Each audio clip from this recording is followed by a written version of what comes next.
Hello and welcome, my name is Ahura and this is my Let's Play series of Europa Universalis 4 where we are playing as England. And in the last video we got into a war against Morocco because they were... we were probably gonna say yes to it because we allied with Portugal and they kind of asked us to help. But I thought that we could kind of use the war as an excuse to go to war with Mali and kind of take all their money. But it turns out that we became the junior partner in the war, and since Mali is also a junior partner, we can't actually negotiate with them. So we'll just have to get this war over as quickly as possible. So Mali, the truce timer with Mali will take as short time as possible, and then we'll probably go deal with probably the Greek or the Iraqi or the Mayans while we wait for that truce timer to finish.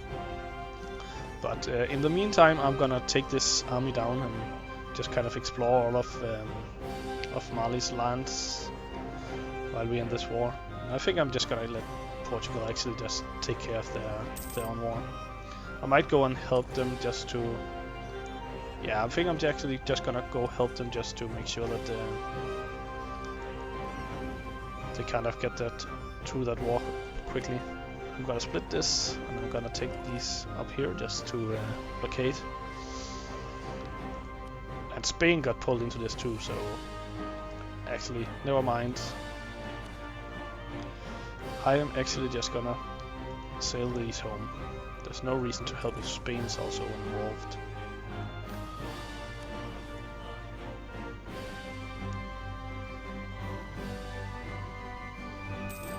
No reason to raise the manpower. Hopefully they'll take their objectives quickly and we'll be done with this. Why are we having... Okay, let's... I don't know how this came to be, but... Non-enforcement of ordinances. Monarchs ruled by issuing ordinances, but they were almost powerless to enforce them. Enforcement depended upon local powers, nobles or city governments.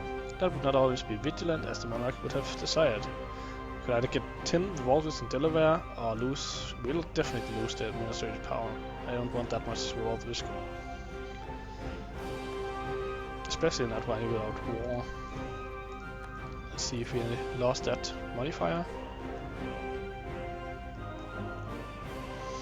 We need to make sure we don't get over our limit with this military. Maybe we should build some more training fields, barracks.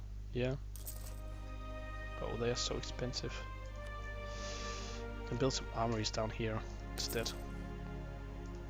How are we doing with the core?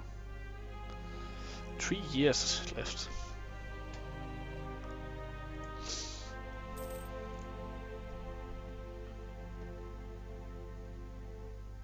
Finally we are getting higher on this legitimacy.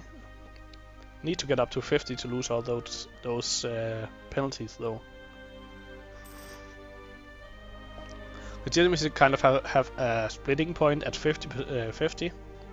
When you are at 50 you have no penalties and no rewards, but when you get up to above 50 you'll start getting rewards to the same things that you are getting penalties to here, so you'll get better diplomatic reputation, better tolerance and less revolt risk.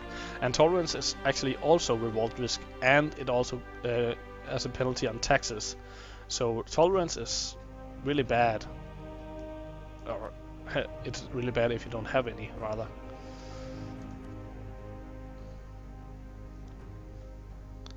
Why can't we build it there? Probably also already doing stuff. Oh yeah, I'm converting culture there, that's right.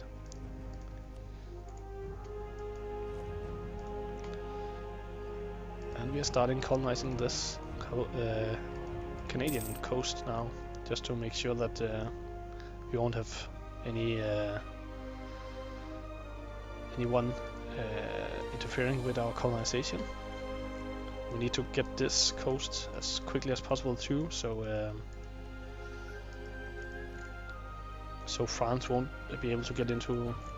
So in history terms, France would kind of colonize all of this all the way down here, and then in I don't remember which war, but there was a war between England and France, where France kind of gave up all this territory up here to Great Britain, and shortly after that America kind of revolted. And then, as you probably know if you're from America, France still has a big kind of big chunk of land down here, the Louisiana provinces, which was sold to America in the, I think it was in the French Revolutionary War. Napoleon sold them because he was too hard pressed to both defend that territory and the territory war in America, so he just kind of wanted to get rid of it so he could focus his attention on Europe. Didn't work out for him so well, but well, he couldn't have known that. Oh, we don't want you to do that. We kind of just wanted to peacefully explore your land, but now you force us to kill you. And once again we have to pay for the natives. I don't want to take out a loan though. We could bump down this, so this way, even though we go into negative, we'll go into positive at the monthly change. He is so slow. It's annoying. Maybe we should change him to a ruler, even though there's a small chance that he'll die. He just has such a nice maneuver score. He'll be able to catch them for sure.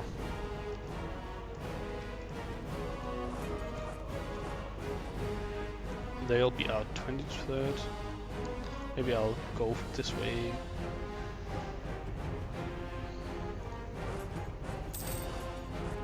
It's so annoying when you kind of just chase an army around and around and around because they have a higher maneuver than you.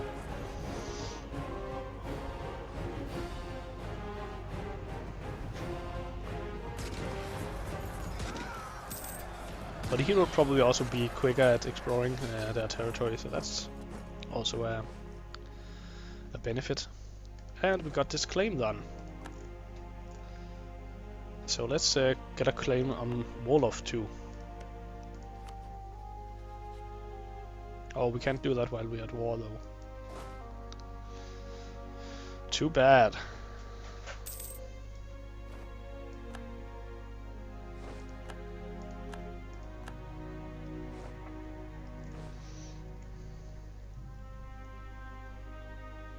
And some discovery spread.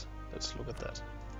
So this will happen. I think it's only for countries of the same religious group, but whenever the European powers kind of discover new lands, in about 50 years I think they will start spreading to other countries. So even if you don't have the exploration idea, so even if you can't build conquistadors and stuff like that, you will still be able to colonize with the expansion idea, but you have to wait until the discoveries of the Americas spread. But it has been far more than 50 years since I discovered this land, and probably even further since Portugal discovered it. Portugal starts out with explorers in 1444, so by 1450 or something like that, they've already been exploring up and down this coast a lot. So if you are, for example, I think France usually takes the exploration ideas, but if you are some kind of European power and you kind of don't want to focus on expansion, you don't want to focus on colonial stuff, but you still want to kind of do stuff with the colonies, and you like the extra merchant, well then you can just wait for the discovery to spread, get this expansion idea and start colonizing anything you can get your hands on. And by that point you'll probably have a great colonial range just from having this diplomatic technology. So that's a definite possibility if you are one of those countries that aren't kind of focused on spreading out but still want to. For example, Holland often I don't know if Holland actually does this, but Holland often spawns at some point in the game, and they usually kind of try to spread over to the Americas. So it would be a good idea for them, for example, because once they spawn, there will probably be some territory here that they can get to. So well, just a quick tip. And we'll go up here. The creek. So yeah, these will probably become one big country soon too. The natives usually kind of eat up each other, but they don't have any technology, so they will kind of be boned after that. Just want to make sure that they don't go over and kind of take any of my territory. It seems actually Algiers is taking all the territory, but looks like Portugal got what they came for, the Tangiers. I don't know why they're going down there since they don't have any territory. It must be because of... Oh, the war was over. So now we get the conquest castle spell, but we have to wait.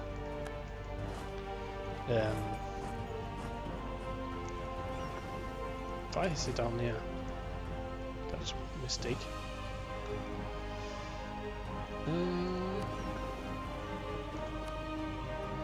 Let's get him down here. Oh, he's really in trouble. We should probably get him into port first.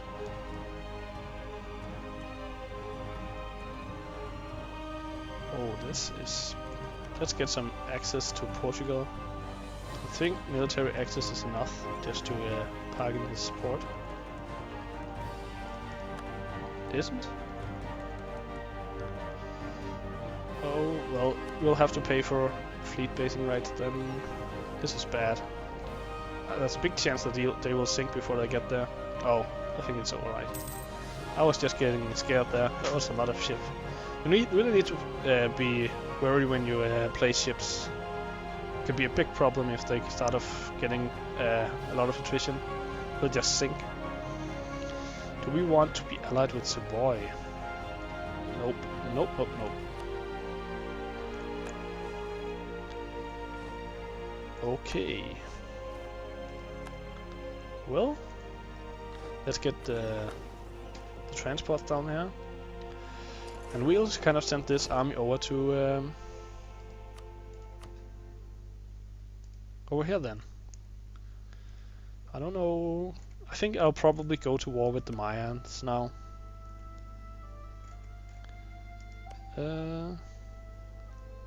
Yeah. We'll just sail over here, declare war on them, and just land. We'll probably take this territory up here, just because that will be the one we'll get easiest access to. And I think they are in range for coring, so we need to take some provinces up not near the coast. And another thing is, I know from experience that Mayans have a lot of gold up in this area, so it would be nice to kind of take them over from the top down. So I think that's the plan.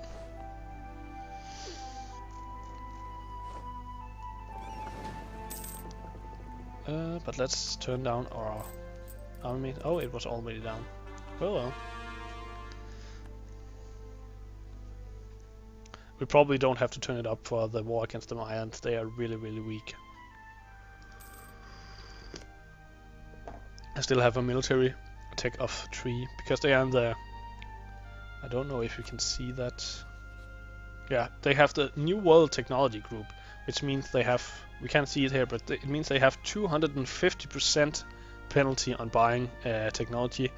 And furthermore, they lose, I think it's 2 monarch points of each type each month.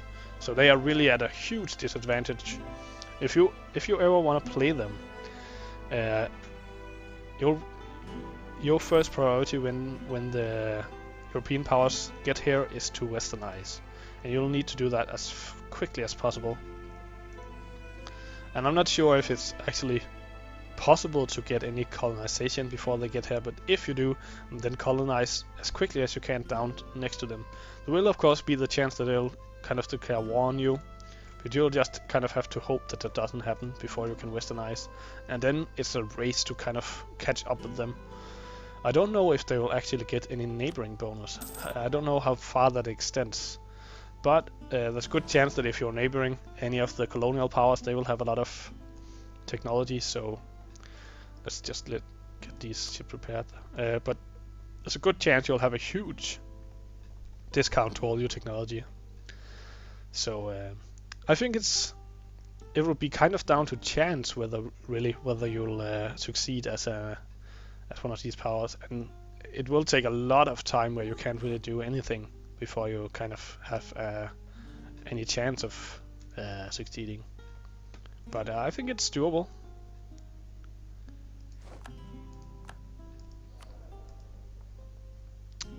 Do we have any inflation? Yeah. Let's just get this guy then. I don't care about stability. We are at 2. I don't want to go higher than that. At least not unless we can kind of get into some huge revolt troubles. I just think it's too expensive to pay 100% extra. I think it's too expensive to pay this much administrative power. The only real thing you get out of it is you do get a little bit of trade power, but that's not really that important, at least not for the trade strategy I'm using. You do get a little bit of tax modifier, but tax really isn't that important in this game. It was really important in Europa Universalis 3 because all your technology was based on your tax income. Oh, you can see this penalty. Oh, it's 100% penalty anyway. But as I was saying, in Europa Universalis 3, you really needed to get your tax income up because all your technology was bought from your kind of your daily allowances. Maybe we should ally with Cologne. They're getting quite huge. I think I'm actually gonna accept this. And can I also get a royal marriage? Yes. I think this is a worthwhile alliance. I will probably get pulled into some wars down here in this area, but I can use them against Burgundy. Hopefully. And they might even become the emperor if they can get some support from some of the other countries. Although usually the AI isn't that good at getting support. As a player, it's really easy actually. All you have to do is kind of suck up to 3 or 4 of these countries, the elector states, and you're golden. And it's just you just make alliances with them and royal marriages. Usually choose the countries that I'm able to marry into, and then you'll use all of your diplomatic kind of links with those. But then you'll get their votes, and then you'll once you're the emperor, all you have to do to kind of stay in power is to go to war whenever you're called into it. So I think I'm probably gonna do that as the next Let's Play in Europa Universalis 4. I'm gonna choose one of the countries down here in the Holy Roman Empire, and I'm gonna try to connect the whole Roman Empire together.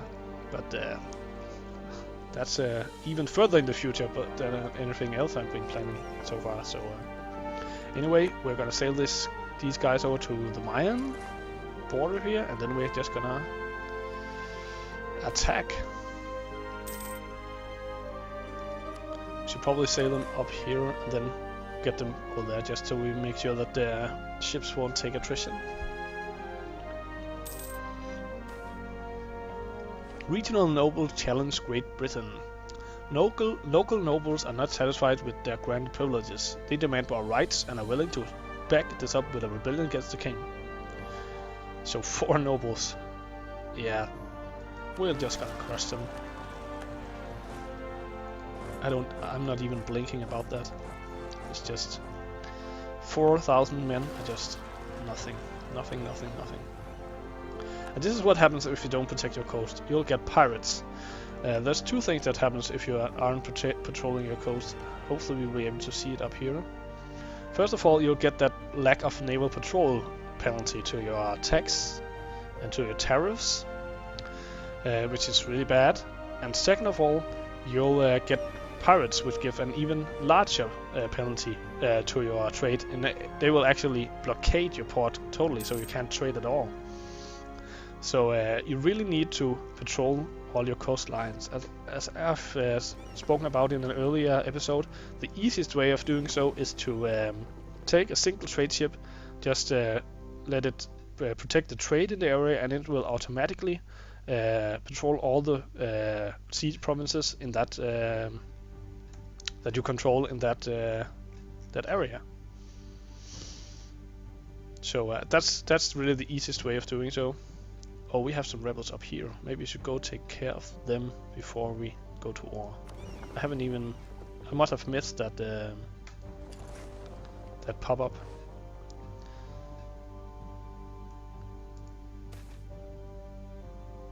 And grain will be produced in Seminole. That's down here in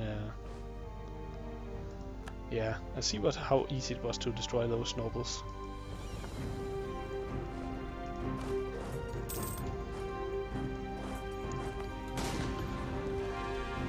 Nice.